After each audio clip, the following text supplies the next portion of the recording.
At 7:58 a.m., on April 6, 1942, a battered U.S. The destroyer escort its bow plates, torn open by dozens of shell impacts, rose and fell in the gray morning swell of the Philippine Sea. Salt water seeped through cracks in the hull. Burned paint curled along the metal like charred paper.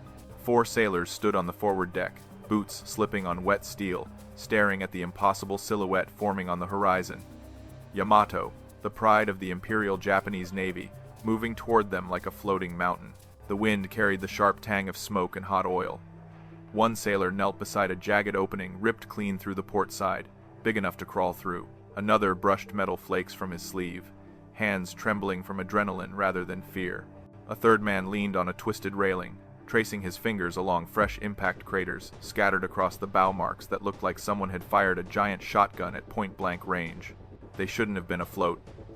And yet, they were about to face the largest battleship ever launched. Suddenly, the radar operator's voice snapped through the intercom. Massive contact approaching, bearing 080, speed 24 knots. The 4 men exchanged a look. They already knew the truth. Their tiny ship could not outrun Yamato. It could not hide. It could barely even maneuver with half the bow plating peeled back. The manual said destroyer escorts must avoid battleships at all costs, preserve distance, evade, survive. But with the ship crippled and the enemy closing, distance was gone, evasion was gone, survival, at least the normal kind, was gone too. One sailor, his face streaked with grime, broke the silence. If we run, she'll gun us down. If we go closer, she can't depress her main guns low enough. It was madness. It was against every page of the Naval Handbook. And yet, it was the only move left that wasn't guaranteed death. The sea around the crippled escort ship rolled in long metallic waves as the morning haze slowly lifted, revealing the widening silhouette of Yamato pressing steadily across the horizon with an almost indifferent inevitability.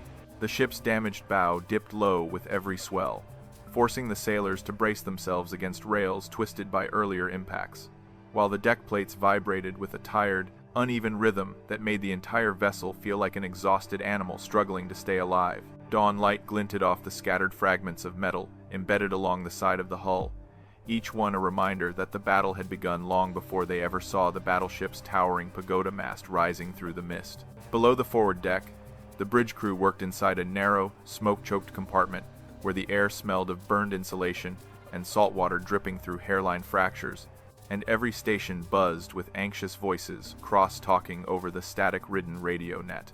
The executive officer leaned over the navigation console, tracing the enemy bearing with a grease pencil, while the quartermaster steadied the chart table as another tremor ran through the hull, hinting at structural fatigue slowly spreading forward from the bow. Though no one said it aloud, the crew understood that their ship was not only outgunned, but also wounded far beyond what any standard naval procedure assumed, leaving them in a situation the manuals never prepared them for. Far above the bridge, on the exposed foredeck, the wind carried the distant rumble of Yamato's engines across the water, a deep mechanical heartbeat that seemed impossibly calm compared to the frantic energy on board the American escort. The 4 sailors remained at their stations, gripping stanchions and rope lines as the ship pitched in the swells, their eyes flicking constantly between the approaching behemoth and the shattered metal surrounding their feet. Their uniforms were streaked with rust, soot, and seawater, yet their movements stayed deliberate and controlled, shaped by weeks of hard service and the instinctive discipline that came from knowing hesitation could kill them faster than enemy shells. As the range closed, the escort's captain stepped out onto the starboard wing of the bridge, holding a pair of binoculars that rattled softly against the railing whenever the hull groaned under the strain. Through the lenses he could see the sun catching the armored belt of Yamato, illuminating its massive 18-inch turrets that sat poised like stone guardians, ready to unleash unimaginable firepower the moment the range fell within effective striking distance. The captain lowered the binoculars slowly, aware that any conventional tactic required speed and distance his ship no longer possessed, pushing him toward decisions he never expected to face when he first took command. The engineering crew below decks struggled to coax a few more knots from the weary engines, adjusting valves and clearing lines clogged with debris shaken loose by earlier near misses. Yet every improvement was measured in fractions rather than real mobility. Over the intercom, the chief engineer reported rising temperatures in the starboard boiler, warning that the damage to its housing could become catastrophic if they demanded more power than the compromised system could safely deliver. Even so, the captain knew that slowing down was no longer an option, because Yamato's closing speed meant that every mile lost reduced their tactical choices from few to none. By now, the battleship's immense wake carved a visible trail across the sea, a gleaming white scar pointing like an arrow directly at the wounded American vessel, leaving no doubt that the Japanese fleet intended to finish what earlier strikes had begun. The four sailors on the foredeck exchanged tense glances as they watched the towering shape grow larger, each man silently acknowledging that the gap between survival and destruction was narrowing with every passing second. And still, despite the overwhelming threat bearing down upon them, the tiny escort ship pressed forward through the swells, held together by rivets, willpower, and the stubborn determination of the crew who refused to surrender the minutes that stood between life and annihilation. The tension aboard the wounded escort ship thickened as the crew confronted the reality that every station was understaffed, every console was stressed, and every second carried the weight of decisions that could tear the vessel apart before Yamato ever fired a full salvo. On the bridge, voices overlapped in a chaotic mixture of bearing corrections, range calls, and frantic requests for engine status updates, each one cutting through the smoke-laden air with the urgency of men who understood they were rapidly running out of room to maneuver. Sparks occasionally flicked from a damaged overhead conduit, illuminating the strained faces of sailors who fought to stay focused while the deck pitched violently beneath their feet. Down in the Combat Information Center, the radar operator struggled to maintain a clean track on the approaching battleship, as interference from damaged cabling caused the screen to flicker with static, forcing him to recalibrate the system every few seconds while shouting updated markers to the gunnery officer. Each time the hull shuddered under a heavy swell, loose equipment clattered across the metal floor, reminding the men that the structural injuries along the bow continued to worsen with every passing minute. Despite the noise and confusion, no one dared step away or slow down, because the smallest delay in relaying information could cascade into a fatal miscalculation. Meanwhile, on the main deck, one of the four sailors gripped a railing that vibrated with the uneven heartbeat of the crippled engines, steadying himself as he scanned the sea for incoming reconnaissance aircraft that might signal the beginning of a coordinated Japanese strike. His companion knelt beside a jammed ammunition locker, trying to pry open the warped metal door while salty spray lashed across his back from waves crashing against the bowed hull. Above them, loose canvas whipped violently in the wind, snapping like gunfire and adding another layer of sensory confusion to an already overwhelming environment. Inside the aft gun mount, the remaining two sailors fought to keep their weapon operational, despite the platform stuttering with each abrupt roll of the ship, tightening bolts that rattled loose, and wiping away the grime that clogged the aiming optics. Sweat mixed with oil on their hands, making each adjustment slippery and treacherous, yet they pushed through with a determined rhythm shaped by instinct more than training.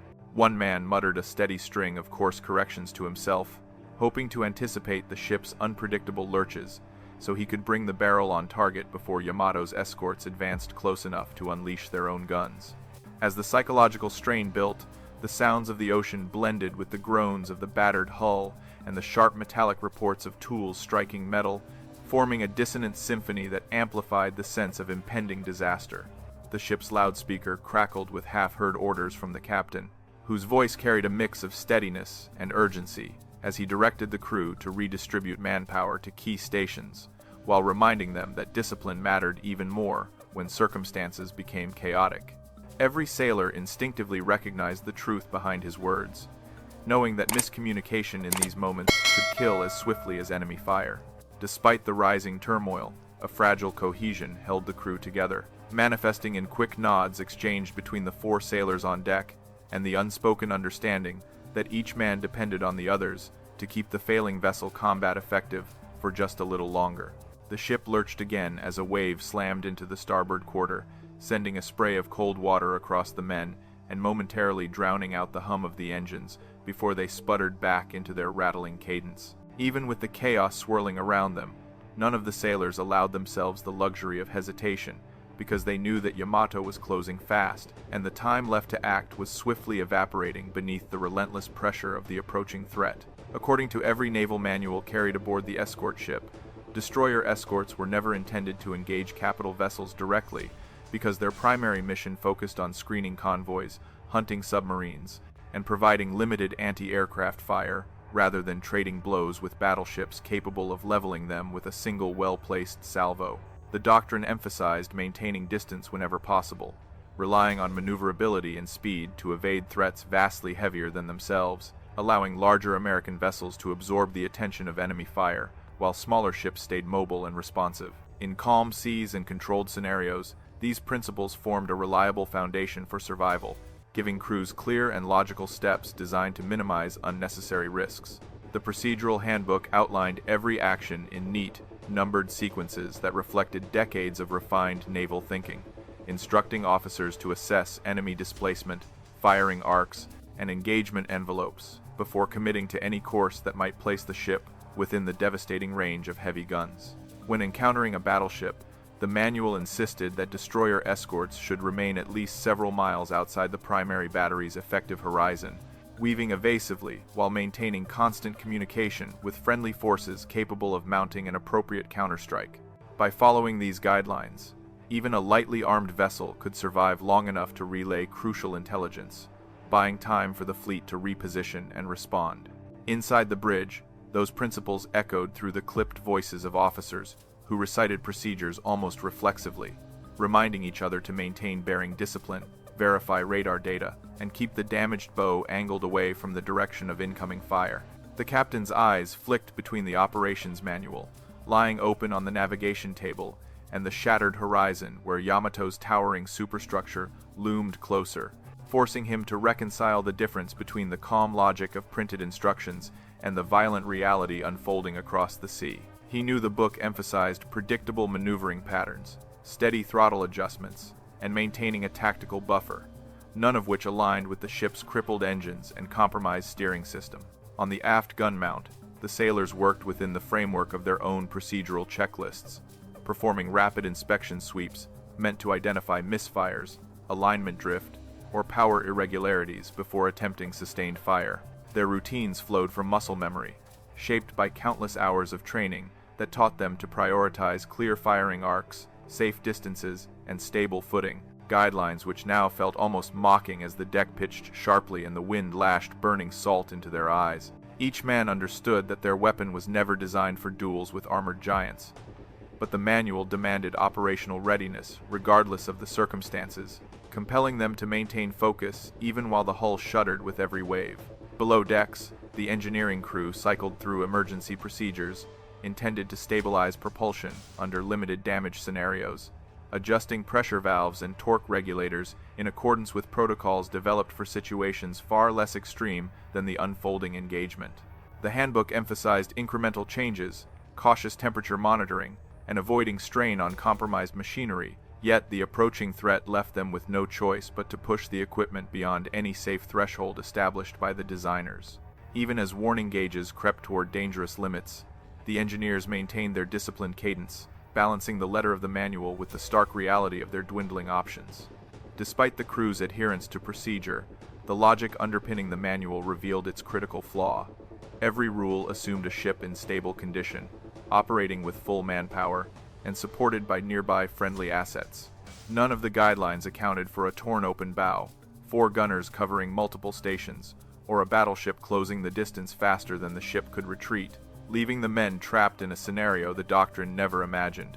As Yamato's shadow stretched across the waves and the escort's margin for survival narrowed to minutes, the captain recognized that the rigid framework of naval procedure could not save them now, forcing him to confront the inevitable truth that only a decision outside the manual might keep his crew alive long enough to fight back. The deeper the crew leaned on their standard procedures, the more painfully obvious it became that every assumption behind those rules was collapsing under the weight of the ship's worsening condition, leaving them stranded in a tactical void no manual had ever prepared them to navigate.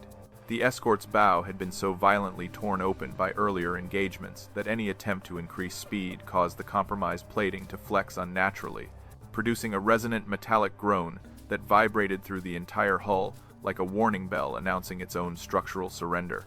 Each time the engines pushed even slightly above their compromised threshold, the ship lost stability, forcing the helm to fight constant drift that made holding a predictable, evasive course nearly impossible. Compounding the structural problems, The reduced crew numbers placed unbearable pressure on the remaining sailors, who found themselves juggling responsibilities normally distributed across twice as many men, creating gaps in coordination that no amount of discipline or skill could fully overcome under such relentless stress. Gun crews were forced to operate stations with one person missing, leaving them to perform loading, aiming, and communications simultaneously, which slowed their efficiency and eroded the delicate timing required to respond to threats approaching from multiple vectors. Even simple tasks, like tracking range updates or confirming bearing corrections, required split-second relay chains that now faltered due to exhausted operators battling both environmental chaos and the creeping awareness that they were rapidly running out of time. Beyond these human limitations, the escort's sensors and communication lines suffered from damage that amplified the uncertainty surrounding Yamato's movements, causing the radar screen to flicker unpredictably and making long-range identification far harder than Doctrine assumed. Every burst of static forced the operator to re-establish a clear signal, depriving the captain of the consistent situational awareness necessary to execute the structured, measured decisions the manual demanded. Without clean data, the ship's intended strengths, agility, reaction speed, and intelligence relay disintegrated, transforming the crew from coordinated defenders into improvising survivors, operating on instinct more than established naval science. The sea itself deepened the crisis by exploiting every weakness in the escort's wounded frame, because each oncoming swell struck the exposed forward plating with enough force to hurl loose equipment across compartments, creating hazards that slowed sailors moving between critical stations. These violent impacts also sent tremors racing through the gun mounts, forcing the already strained gunners to constantly readjust their footing while recalibrating their aim under conditions far beyond the tolerances accounted for in technical diagrams. The ship's unpredictable lurches turned even the most routine movements into deliberate, calculated actions, draining precious seconds from every command and multiplying the chances of fatal missteps. Meanwhile, the helm struggled to maintain coherent steering authority as the damaged bow created unintended drag that pulled the ship offline whenever the rudder attempted sharp corrections, making traditional evasive maneuvers less a matter of tactical choice and more a contest against mechanical fatigue.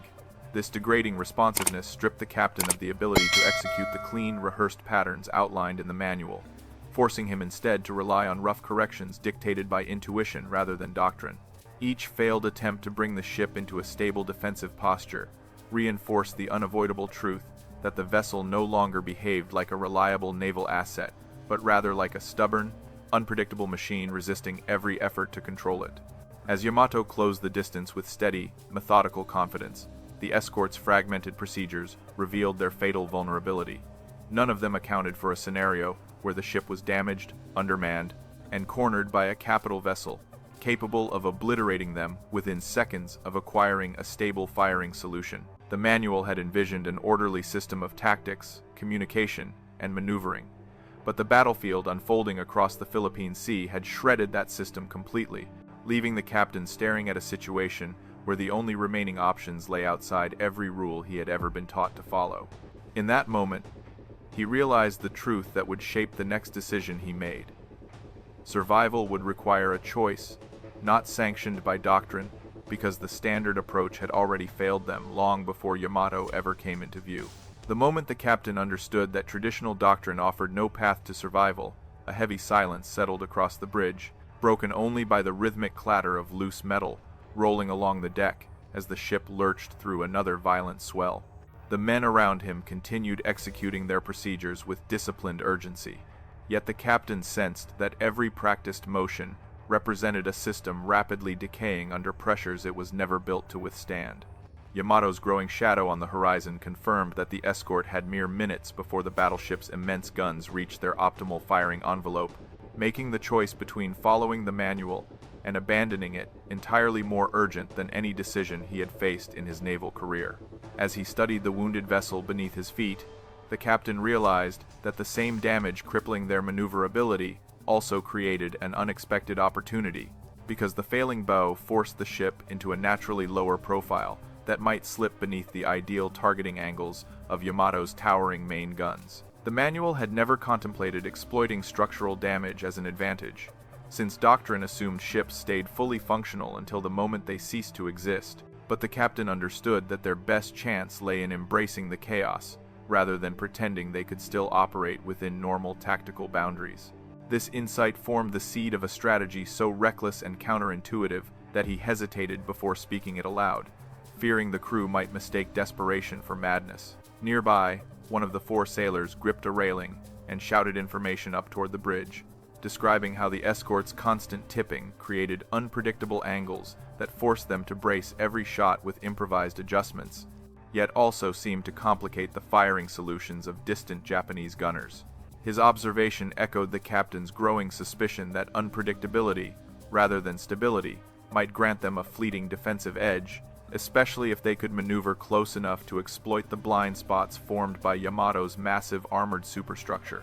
These blind spots, familiar to anyone who studied capital ship design, were typically irrelevant because no sane commander would bring a smaller craft within such lethal proximity, but logic no longer applied when survival depended on bold defiance rather than cautious conformity.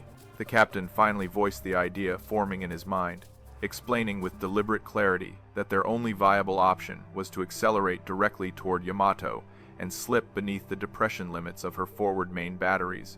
Using the ship's damaged trim to maintain a low trajectory, the battleship's gunners could not easily track.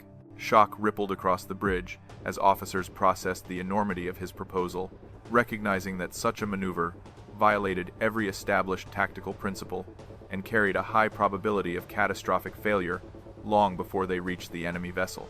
Yet the captain's calm tone conveyed a conviction rooted not in recklessness, but in a sober acknowledgement that all conventional alternatives had already collapsed beneath the overwhelming realities pressing upon them.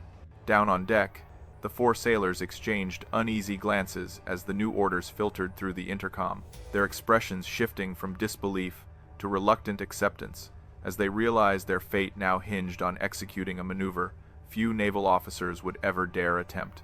They understood the physics well enough to know that closing the distance would place them inside the deadliest part of Yamato's engagement envelope, but they also recognized that remaining at range guaranteed destruction without even the illusion of control. Their fingers tightened around the cold metal of their stations, steadying themselves for a course that would carry them directly into the jaws of an enemy whose power dwarfed anything they had previously faced. As the helmsman prepared to redirect the ship, the captain allowed himself a brief moment to acknowledge the audacity of his decision, appreciating the stark contrast between the measured restraint taught in officer school and the improvisational instinct now guiding him. He knew history, rarely remembered the moments when rules worked as intended, instead reserving its attention for the rare instances when men confronted the limits of doctrine and chose to fight with ingenuity forged in desperation.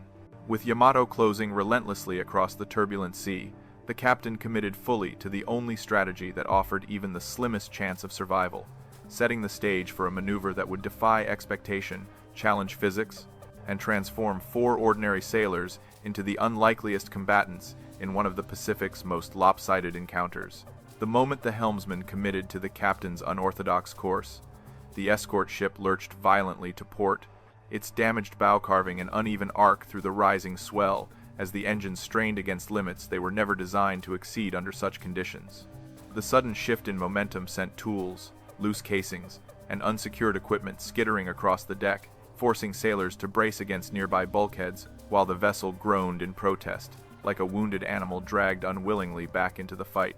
Although the maneuver felt jarring and borderline unstable, its abruptness created exactly the kind of unpredictable movement the captain hoped would complicate Yamato's targeting calculations during the critical opening seconds of their approach. As the ship pivoted toward the massive battleship, a towering column of water erupted less than 100 yards off the starboard beam, marking the first near miss from Yamato's forward main battery, and proving how narrow their survival margin had already become. The concussion from the blast slammed through the escort's hull with enough force to rattle every rivet, sending a deep metallic vibration echoing through compartments already weakened by earlier hits. Several sailors lost their balance and fell to one knee, gripping rails slick with spray and oil as they fought to remain steady, while the ship shuddered under the immense pressure generated by a weapon designed to annihilate armored cruisers rather than tiny escort craft. On the forward deck, the 4 sailors responsible for the ship's remaining gun stations clung to whatever handholds they could find, shouting quick updates to each other as they tracked the next plume rising farther off the bow. Their lungs burned with every breath of salt-laden air, and their uniforms clung to their skin, soaked by the harsh mixture of wind-driven spray and the lingering residue of earlier fires. Despite the chaos swirling around them, their movements remained purposeful, shaped by the knowledge that each second spent stabilizing their positions brought them 1 second closer to the fragile tactical window the captain intended to exploit. Inside the bridge, the captain watched the unfolding scene with grim composure, gripping the railing with white-knuckled intensity as the ship rolled again, and the deck angle briefly skewed far enough to send unsecured charts sliding off the table. The officers around him relayed bearing corrections with rapid precision, working feverishly to maintain a consistent line of approach even as the escort fought the stubborn pull of its damaged bow. Every adjustment demanded a delicate combination of throttle modulation and steering correction, executed with near-perfect timing to keep the ship from drifting into a course that would expose it to Yamato's most effective firing arcs. Meanwhile, the second salvo landed closer still, its towering spray blotting out the horizon for a moment before collapsing back into the sea with a thunderous roar that reverberated through the escort's fragile frame. Water cascaded across the deck in a chaotic rush, slamming into the sailors and momentarily blinding them with a cold shock that stole their breath and forced them to tighten their grips on the nearest solid surface. The blast's proximity underscored the precariousness of their course, making clear that a single miscalculation or momentary lapse in coordination could end the engagement before their strategy had any chance to produce results. Yet, even under this relentless pressure, the crew began to sense subtle confirmation that the captain's plan held merit, because Yamato's firing rhythm showed the slightest signs of hesitation, as though its gunners were momentarily confused by the escort's erratic trajectory. The ship's low trim, caused by the flooded bow compartments, kept its silhouette partially obscured by the swell, while its unpredictable rolling made it harder for enemy rangefinders to determine an accurate firing solution. These small irregularities, seemingly born from disaster, combined to generate the tactical ambiguity the captain had gambled their lives upon. As the escort completed the initial turn and locked onto its new course, the crew realized they had survived the first and most dangerous phase of their maneuver, earning a few precious seconds during which uncertainty worked in their favor rather than against them. Although the danger remained immense, and Yamato's next volley could still obliterate them instantly, the fact that they had weathered the initial response confirmed that the captain's defiant strategy, however reckless it appeared on paper, could alter the rhythm of the engagement. With the worst of the opening salvo behind them, the crew braced collectively for the next stage of their approach, fully aware that the true test of their resolve had only just begun. As the escort settled into its new heading, the crew began sensing subtle shifts in the engagement that suggested Yamato's gunners were having increasing difficulty maintaining a consistent firing solution against the small and wildly unstable target, rapidly closing the distance. The battleship's next salvo thundered across the sea, yet its massive shells impacted noticeably farther astern than before, raising towering geysers of water that drenched the deck but failed to inflict meaningful damage, reinforcing the suspicion that the escort's erratic motion was degrading the accuracy of the enemy's rangefinders. Each blast still shook the ship with terrifying force, but the pattern of the impacts revealed hesitation where earlier salvos had shown ruthless precision. On the bridge, the captain noticed that Yamato's fire control predictions seemed to lag behind their actual position by several seconds, a discrepancy likely caused by the escort's inconsistent trim and unpredictable roll angles that defied the stable assumptions built into the Japanese targeting algorithms. He observed how the ship's damaged bow dipped sharply into the swell, creating a lower-than-expected silhouette that repeatedly vanished behind waves large enough to disrupt long-range optical tracking. These brief disappearances, even when lasting only moments, forced Yamato's gunners to re-estimate their firing parameters, buying the escort additional precious seconds that no doctrine would ever have granted intentionally. Down on the deck, the 4 sailors working the forward stations felt the rhythm of the enemy fire changing, recognizing that the intervals between near misses had grown slightly wider as Yamato tried to recalibrate its solution. They shouted to one another over the roaring wind, noting how the latest blasts landed at inconsistent angles rather than clustering around a predictable point of aim, which indicated that the gunners were compensating for movement they could not accurately model. Even without sophisticated instruments, the sailors sensed that the combination of the ship's low posture and unpredictable sway was beginning to produce the tactical distortion the captain hoped to exploit. Inside the Combat Information Center, the radar operator, sweating over the flickering display, confirmed that Yamato's firing arcs were adjusting with increasing irregularity, suggesting that the battleship's internal systems were struggling to maintain a reliable tracking lock. Each time the escort's bow dipped or twisted unexpectedly, the operator saw momentary distortions in the reflection pattern that indicated Yamato was receiving degraded return signals, likely caused by the ship's damaged superstructure, scattering radar energy in non-standard ways. This unintended electronic interference, created entirely by structural damage, now served as an accidental form of countermeasure that further complicated the battleship's already challenged targeting process. Meanwhile, the engineering crew continued compensating for the unstable thrust generated by the overstressed engines, making rapid pressure adjustments that allowed the escort to maintain enough forward momentum to stay within the developing blind zone. They listened carefully to the sounds of the machinery, understanding that any significant dip in output could cause the ship to drift out of the narrow envelope where Yamato's guns struggled to track them effectively. Every adjustment carried risk, yet the engineers felt a renewed sense of purpose as the ship's erratic movement began working with them rather than against them, proving that their earlier desperation was now transforming into a viable tactic. As the range closed further, even the captain could detect hesitation in the Japanese firing cadence, because Yamato's salvos no longer carried the confident predictability of a battleship annihilating a helpless target. Instead, the shots came with subtle delays, the pauses filled with an almost palpable sense of recalculation as the great ship wrestled with a scenario its designers never envisioned. A wounded, unpredictable opponent, exploiting the physical limits of its massive guns. The escort, still battered and barely holding itself together, now occupied a position that forced the most powerful vessel in the world to adapt on terms it clearly found uncomfortable.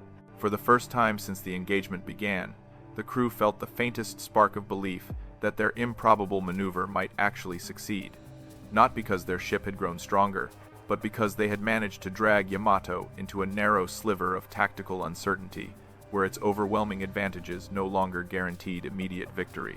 That spark of belief, fragile yet undeniably real, rippled through every compartment as the men braced for the next phase of their daring approach, knowing that their survival now depended on pushing this unexpected advantage further than anyone aboard could have imagined when the battle first began. The moment the captain recognized that Yamato's targeting rhythm had begun to fracture, he ordered the helmsman to initiate a more aggressive series of evasive maneuvers, pushing the damaged escort into a weaving pattern that amplified its unpredictable motion and deepened the confusion already spreading across the battleship's fire control systems. The ship responded with a jarring sequence of rolls and pivots, each movement testing the limits of the weakened hull as it carved an erratic path through rising swells that splashed violently across the deck and forced the sailors to grip any secure surface they could reach. Although the maneuvers risked widening the structural damage along the bow, the captain understood that allowing Yamato even a few moments of stable observation would erase the fragile advantage they had fought desperately to create. As the escort accelerated into its chaotic pattern, the battleship's secondary batteries attempted to pick up the engagement, filling the sky with a storm of smaller caliber fire that traced erratic lines across the water, but struggled to maintain a track on the darting, wave-hugging silhouette. Each burst of tracer fire arced overhead while the ship twisted beneath it, the rounds striking the sea moments later in long chains of splashes that reflected the gunners' increasing frustration with a target that refused to behave in any predictable manner. The sailors on deck felt the sting of wind-driven spray mixed with the concussion of distant impacts. Yet they held firm, knowing that every missed salvo increased their slim margin for survival. Inside the bridge, the captain monitored the shifting patterns of incoming fire with sharp concentration, noting how the Japanese gunners were now forced to divide their attention between multiple turrets, each attempting to compensate for the escort's destabilizing movements. This fragmentation of focus, though subtle, marked a critical shift in the engagement's dynamics, because it prevented Yamato from delivering the concentrated, synchronized firepower that normally defined its dominance on the battlefield. By forcing the battleship to continually re-evaluate its solutions, the escort was slowly eroding the precision of an opponent whose strength had always relied on overwhelming accuracy rather than rapid adaptability. Down on the main deck, the four sailors worked with renewed intensity, coordinating their movements as they used the brief lulls between Japanese salvos to reposition ammunition, clear jammed components and ready their weapons for the moment when a viable offensive opportunity might finally present itself. Each man moved with fluid efficiency despite the violent motion of the deck, their instincts honed by the realization that they were no longer merely enduring the battle, but actively shaping its momentum through their synchronized efforts. The constant roar of the sea, the groaning hull, and the distant thunder of Yamato's guns blended into a harsh but steady rhythm that guided their work without distracting their focus. Meanwhile, in the engineering compartment, the crew fought tirelessly to sustain the unstable bursts of thrust required to maintain the escort's erratic pattern, tightening valves and adjusting fuel flow with rapid precision each time the engines sputtered under the strain of the demanding maneuvers. They could feel the machinery quake beneath their hands, its vibrations intensifying with every deviation from normal operating conditions. Yet they pushed it harder still, fully aware that any loss of momentum would leave the ship vulnerable to a decisive strike. Their actions formed the unseen backbone of the strategy, transforming desperation into propulsion that allowed the vessel to outmaneuver an adversary many times its size. As the escort's movements grew increasingly bold, Yamato's escort's smaller Japanese vessels flanking the battleship began adjusting their formations in response, revealing subtle signs of agitation as they tried to anticipate the American ship's next course. These adjustments created temporary gaps in the Japanese defensive screen, gaps that rippled outward as each vessel attempted to maintain alignment despite the chaotic trajectory of their elusive target. Although the escort lacked the firepower to exploit these openings immediately, the mere presence of such disruptions confirmed that its unpredictable maneuvering was affecting not only Yamato but the broader coordination of the entire formation. For the first time since the engagement began, the crew felt the battle's momentum tilt ever so slightly in their favor, not through superior strength or firepower, but through the relentless determination to transform their ship's damage into a weapon of confusion.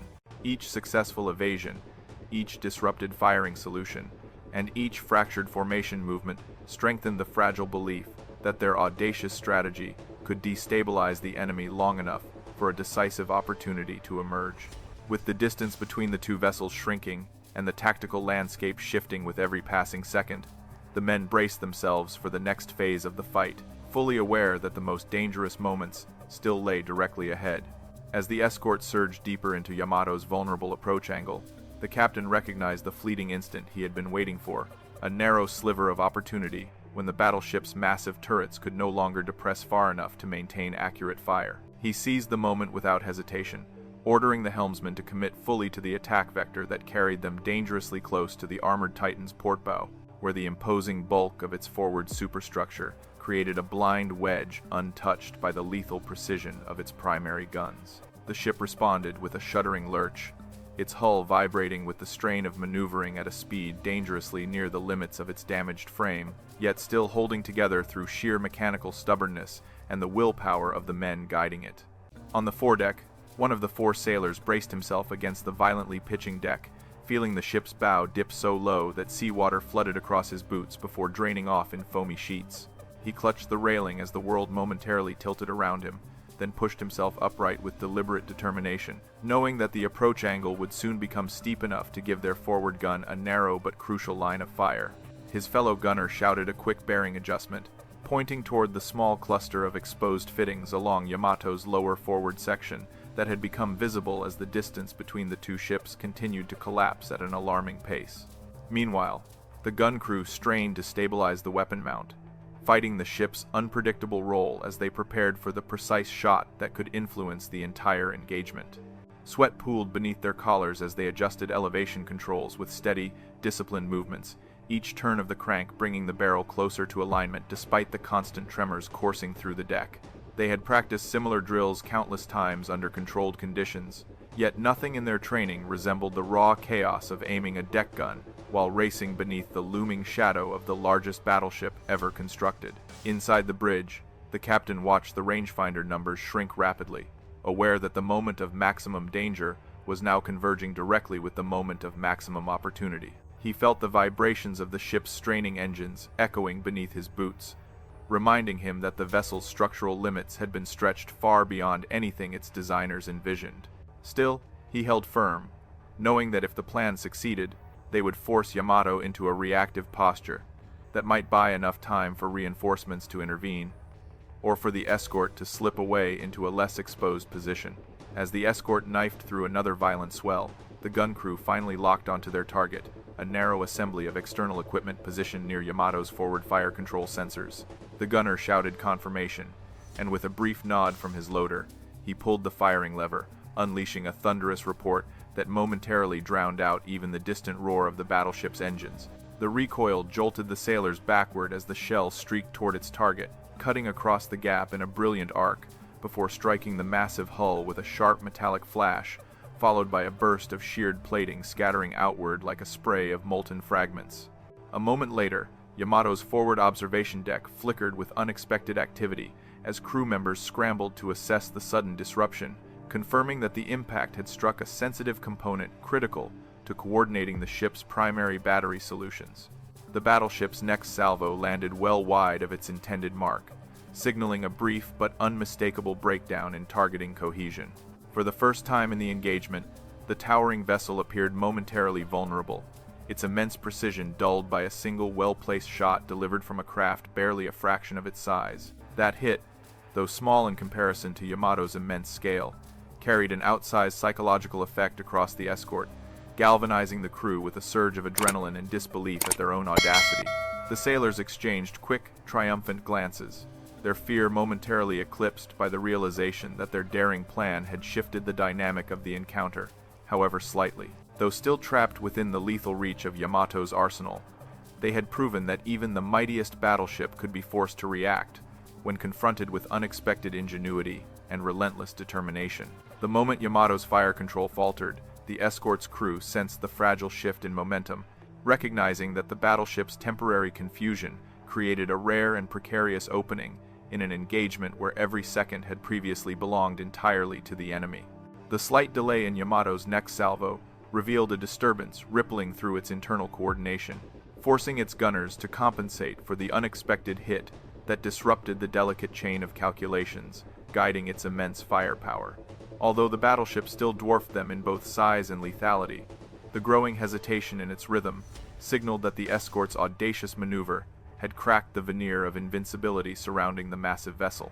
As the escort pressed deeper into the blind zone beneath Yamato's towering forward battery, the battleship's secondary guns attempted to adjust, but their narrowed elevation limits produced scattered bursts of fire that splashed wide against the churning sea. These scattered impacts, once terrifying, now served as proof that the Japanese gunners were struggling to regain control of a target that refused to conform to the predictable motion their range tables depended upon. Every misaligned shot amplified the escort crew's realization that their chaotic trajectory, combined with the earlier strike, had momentarily placed them in a position where size and power offered Yamato no meaningful advantage. On the bridge, the captain watched the evolving pattern with a mixture of disbelief and sharpened focus, understanding that the escort had forced Yamato into a reactive stance rarely seen from a vessel engineered to dominate through overwhelming certainty. He could see Japanese officers on the distant superstructure scrambling to correct lines of sight, their silhouettes moving rapidly against the backdrop of the rising sun as they attempted to stabilize targeting instruments shaken by the unexpected jolt of battle damage. Their urgency confirmed what the captain already knew. The battleship was no longer dictating the engagement, but instead fighting to reassert control before the situation deteriorated further. Down on the deck, the four sailors felt the same shift as they maintained their stations with renewed intensity, exchanging brief nods of recognition that their earlier shot had struck not merely metal, but the psychological foundation of the enemy's confidence.